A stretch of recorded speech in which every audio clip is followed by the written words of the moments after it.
Асхана әлеміне қош келдіңіз, қадірлі көрермен. Бүгінгі видеомда мен сіздерге интернет желісінде кең тараған тағы да бір самсаның түрін көрсетейін деп отырмын.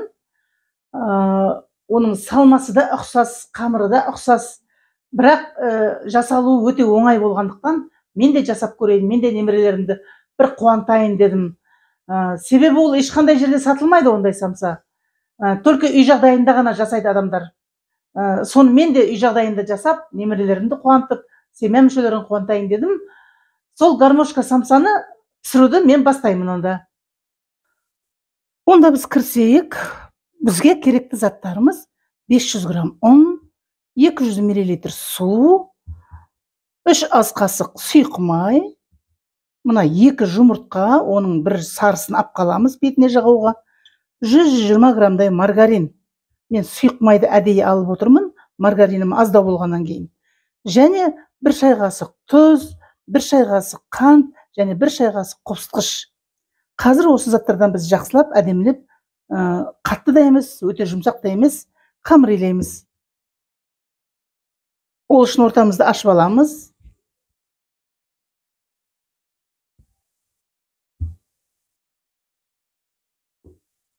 Маргаринімізді ертсек те болады, ертпесек те болады.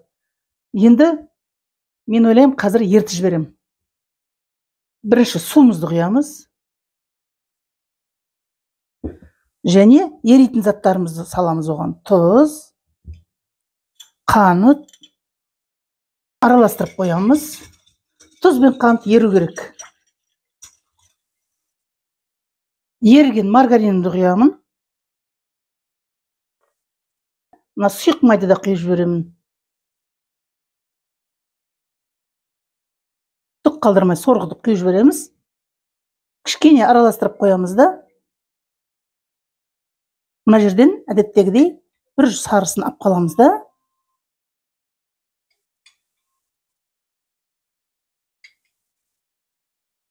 Қалғанын құйып жібереміз. 2 ағын 1 сарысын құйып жібердік.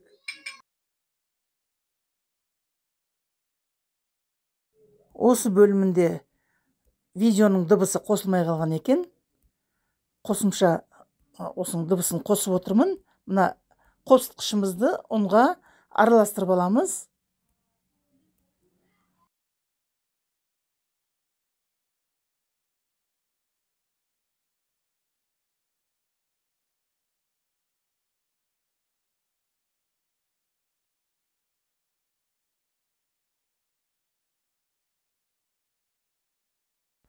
Араластырып болған соң, ұнның жартысын салып, қамыр илеуді бастаймыз.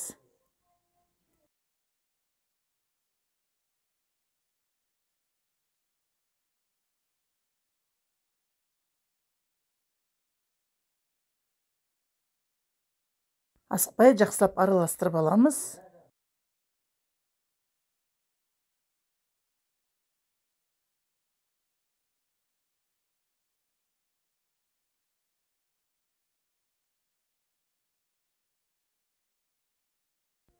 Ұнымыздың қалғанын саламыз тағы да бір бөлігін. Жақсылап онда осы инструментімізбен араластырып илеп аламыз.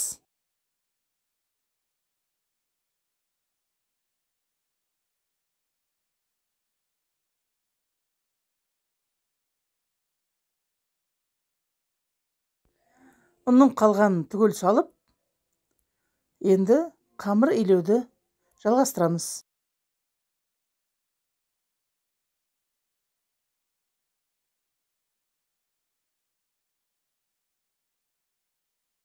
Ары қарай қолмен жалғастыру үшін инструментімізді қамырдан босатып, бір шетке алып қоямыз да, қамыр илеуді қолмен жалғастырамыз.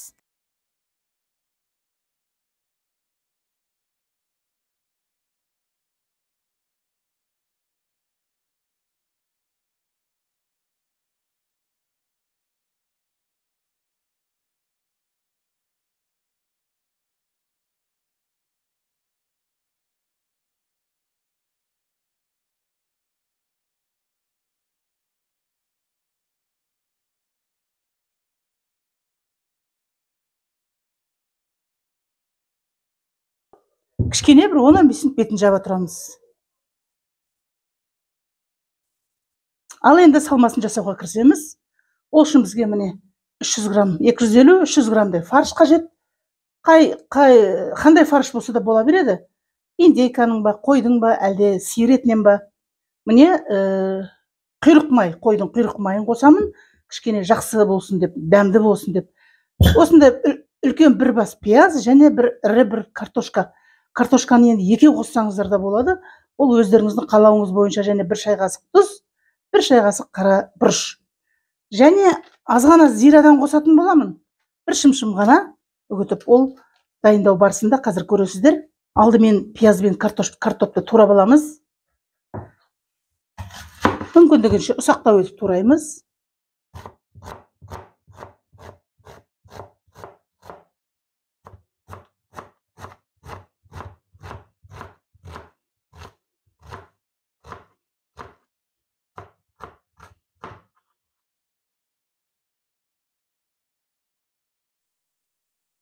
Ыдысымызға сала береміз. Алдымен пиязды тураймыз, себебі бұны біз әдеттегідей тұзымызды салып, мыжып алуымыз керек. Тұзды салып, мыжып қоямыз пиязды. Мына 1 шай қасық тұздың жартысын саламыз да, пиязды кәдімгідей қолымызбен мыжып қоямыз. Сөлі шығып тұру керек. Тұзбен мыжығанда пияздың ащылығы кетеді, дәмі өзгереді. Етке қосылғанда дәмі өте жақсы болады. Міне соғыс шыққанда осылай қойып қоямыз. Бұл пока тұрады. Ал біз картоп турауға кірісеміз. Картопты да мүмкіндігінше ұсақтаймыз, көбіктеп тураймыз.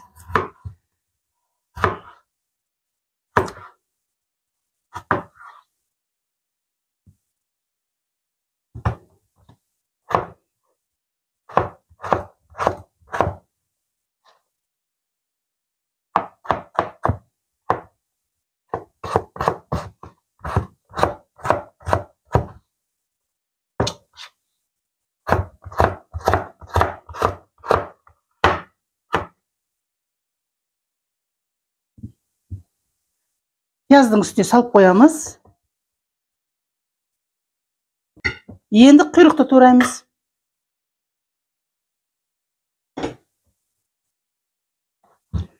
Ұсақтап тураймыз құйрықты да. Мүмкіндігінше ұсақ турағанымыз дұрыс болады.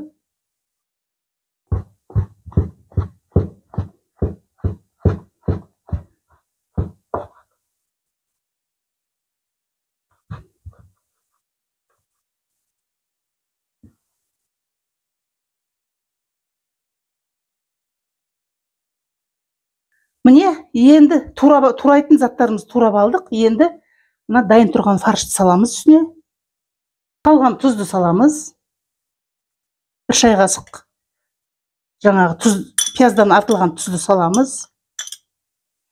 Аз деп ойласаңыздар, шамалы қосып жіберуге болады. Сондықтан мен де бір қасықтың ұшымен аз ғана тұз қоссам деп ойлап отырмын. Жарты қасыққа жетер-жетпес шай қасықпен. Қара бұрыш 1 шай қасық тола болған. Мен соны түгел салам.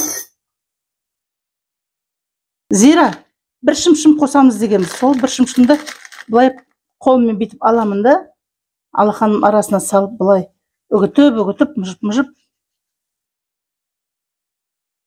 осылай салып жіберемін. Міне, керек заттарымыз түгел салдық. Енді жақсылап араластырып қоямыз.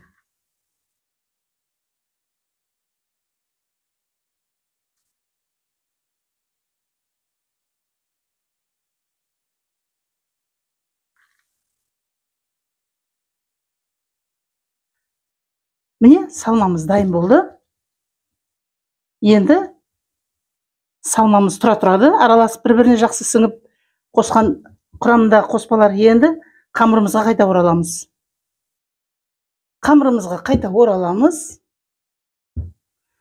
Қамырымыз әдемі дем алды. Одан сайын жұмсарып, қамырымыздың түрі де әдем болып тұр.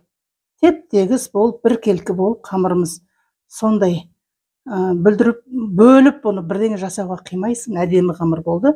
Қазір мұны енді бөлеміз. Осыдан қазір біз дәмді тағамымызды дайындайтын боламыз. Мен мұны 3-ке бөлетін боламын.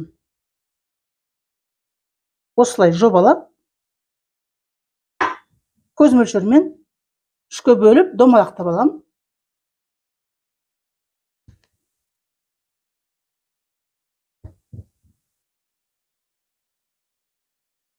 Қандай әдемі қамыр.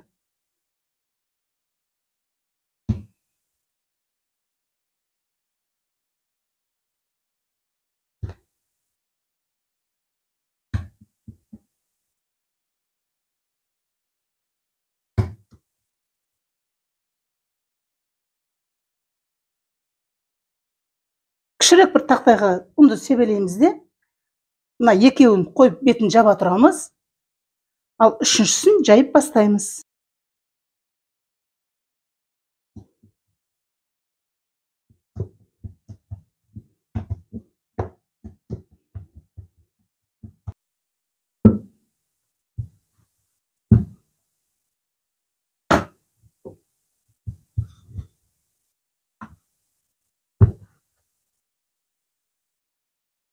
Шамалы 10 себелеп жібереміз.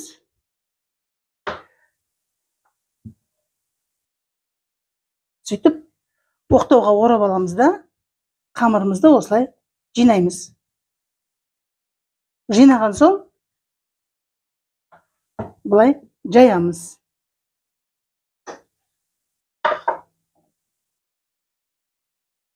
Енді жаңағы салмамызды осы қамырдың үстіне бөліп саламыз. Шамамен бір 4-еу шығу керек.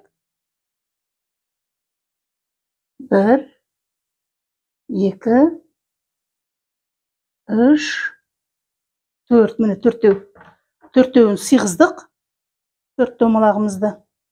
Салмамызды салып алғаннан кейін, бұлай екі шетін тартып жауып шығамыз.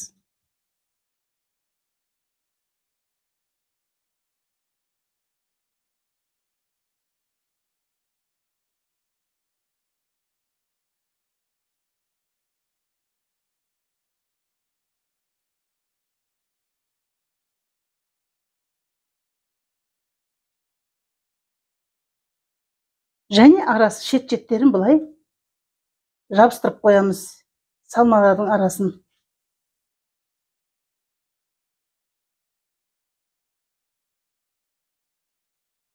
Бөліп шығамыз ортасын.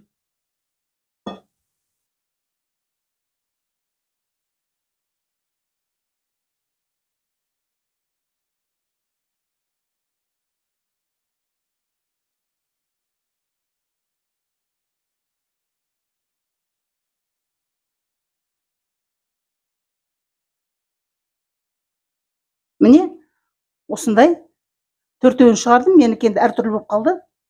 Айып етпейсіздер. Осыларды бұлай табамызға салып шығамыз. Табанын майлап қойдым.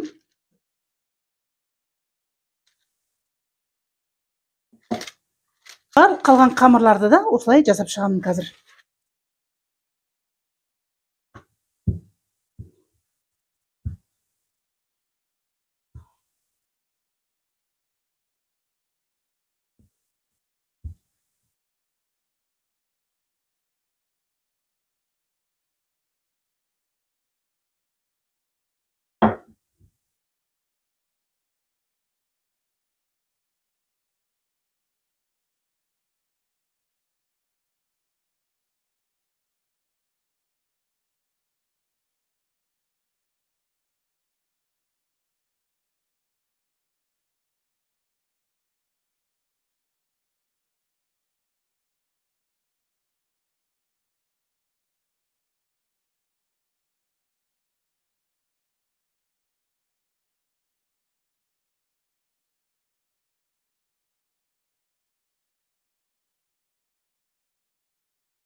Міне тағамыз дайын болды. Осындай. Мен бұны мынандай гармошка самса пісірген едім. Көпшілік бөлігі гармошка болмай қалыпты, но бірақ дәмі керемет болды деп уәде бере аламын. Міне осылай оңай әдіспен самса пісіріп жеп тұрыңыздар. Қамырды да илеп ашытып күтпейсіздер. Міне бір илегеннен осындай 12 тал шықты. Кесілген қалғанына мынандай біреу істей салдым. Қазір дәмін жеп көретін боламыз. Міне шетіндегі біреуін көрейік. Иісі қандай керемет.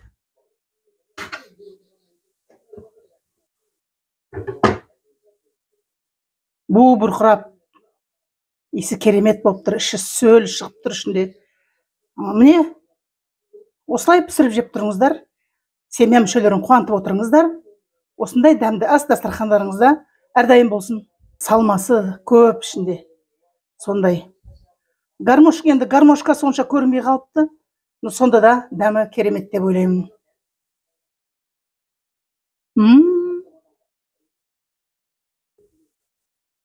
Күшті керемет.